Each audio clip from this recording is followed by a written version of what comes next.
Welcome to the 300 After Hours. This is where we continue to talk for a few minutes every week about what we were talking about in our weekly Young Adult Bible study.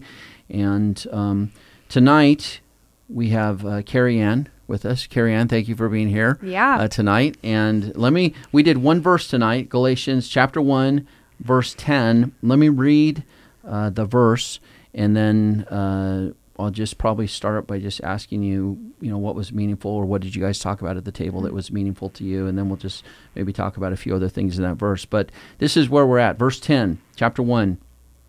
Paul says, "For am I now seeking the approval of man or of God? Or am I trying to please man? If I were still trying to please man, I would not be a servant of Christ."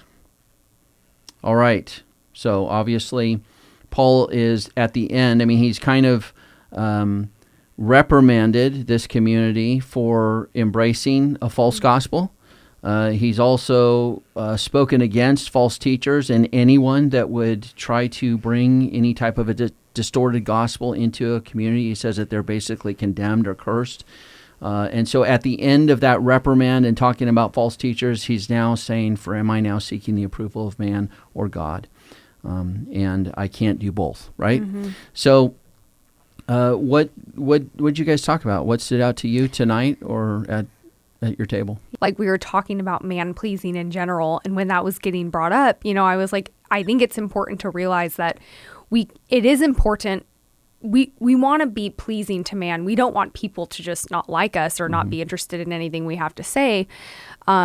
But that we ultimately want to be pleasing God first. But when we are trying to please man, it really has to do with our motivation. What is our motivation? So man-pleasing is more getting at the, not whether or not you are pleasing to man. It's not a sin to be pleasing to man. Right. We don't have to say, well, unless people are angry with me, then I must be sinning. Right. It's not a sin to be pleasing to mankind. Hopefully we would be as Christians. Right. That we would have a good example, that we would love in an exceptional way, we'd be forgiving. Hopefully we would do many things, acts, ministries of mercy that are pleasing to man. Mm-hmm. This is getting at our motivation, right? What is it in this context? It's like Paul is saying, is my motivation that I'm pleasing man? Right. Or is my motivation that I'm pleasing to God, and in the course of doing that, I would do things that are then pleasing or beneficial to man, right? Right. So that was meaningful to you to kind of further define that. What is the context here? Yeah, and I think at the table too, the whole theme, we were even praying at the end of the evening about how it's like, when you mentioned the word motivation, it was like, oh yeah, it's like that's something easily we can check, because initially we just think about pleasing man, but we don't think about the fact that our motivation is a huge thing behind that. Whether we're really doing things for God because we love God, or we're doing things really to get the approval of people around us. Mm-hmm. So motivation is really everything, right? I think we talked about that a little bit at the table, and Angela brought up, even in relationships and everything, you can do the same thing. Mm-hmm. And if it's a wrong motivation, you're really being a manipulator. Right. And yet if it's a right motivation, then you're actually worshiping God. And it's the event is the same thing. Right. It's the motivation, why you're doing it, is what actually makes it pleasing to God, or something other, which should be pleasing to man in some way, right? Right. So that's a good point. That's a very good point. Anything else that you guys talked about that was that pretty much the main thing that stood out to you? Yeah, and I think really when we got to the heart of the motivation, I think it was easy for our table to start opening up and talking about areas where we so easily can be prone to doing that, or areas that we need to check ourselves. It was almost like everyone had something very convicting that came up immediately, because that's just kind of how the world works. Right? We do things, and usually we do things and then we get, rewarded for it, or we do things and we get noticed for it. And so it's so easy for us to do that, because it really is our natural tendency. And so it's really easy for the whole table, when you really think about your motivation, to get so convicted over how you do the little things in life. Yeah, that's a good word. What in this text here, Paul actually says, if I were still trying to please man, that means he's not anymore. Right. But he was at one point. What was that point when he was trying to please man? What is that point? Because at one point before, he surrendered his life to the Lord, he was a Judaizer, he was a Pharisee, and his main thing was pleasing man. That's what he did. And so when he emphasized still, he actually was at one point trying to please man, and now he's like doing quite the opposite of that. He's really trying to please God, and that shows in how he was even talking to the Galatians. So these false teachers are coming into this community, and they're saying, Paul's just he's giving you this easy gospel message. You don't have to do anything except believe and have faith. You don't have to do any of these works or anything. He's just trying to curry favor with you. He's giving you this easy message. He's just a man pleaser.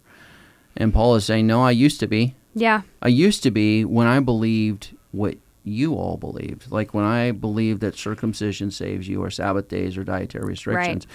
And so really what we take from that, and the point that I wanted to bring up here, is that it's important that we look at when we add works to the gospel message, Paul is indicating that's man-pleasing to do that, right?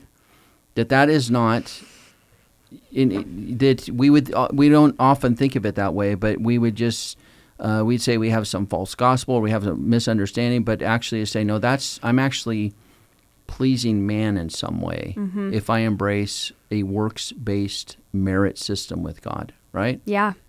And we do that, don't we? Yeah. I mean, partly... You struggle with that?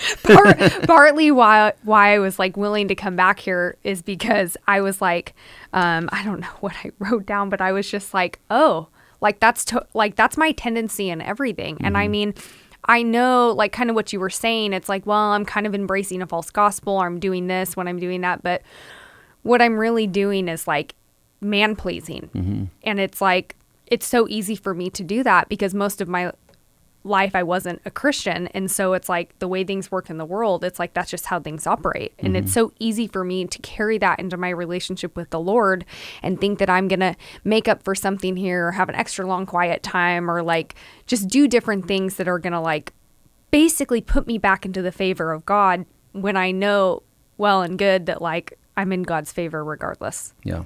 Yep. Yeah. No, it's good to look at it that way. Yeah. And we talk about man-pleasing all the time outside of this specific context, about how that's at the bottom of a lot of unhealthy behavior. But it's important to go, well, but in this context, it's actually man-pleasing. This is focused on pleasing man if I add works to the gospel. Yeah. And you know why that's man-pleasing is because it's not pleasing to God. Right. Right? That's satisfying some sense in me that I have to contribute something, that I don't want to believe that I have nothing more to offer than the thief on the cross that had nothing to offer. Right. It makes me feel better to feel like I'm contributing more. It takes absolute humility to say, I have nothing. I could work my whole life, and certainly that would, good works might be good works, but they didn't add to anything in terms of my salvation. Yeah. That I was saved only because of God's goodness alone, right? Yeah. That takes humility to do that, and that's actually what's pleasing to God, right? Yeah. And finally, the text ends with kind of saying that there's really only two options there. You're either man-pleasing or you're a servant of Christ, right? Right. And it's good to look at it that way as well, because we would naturally put maybe 5 or 6 different categories in there. Right. I'm a servant of Christ, but I could be better, or I could do this, or 5 stages or something, and we would measure ourselves.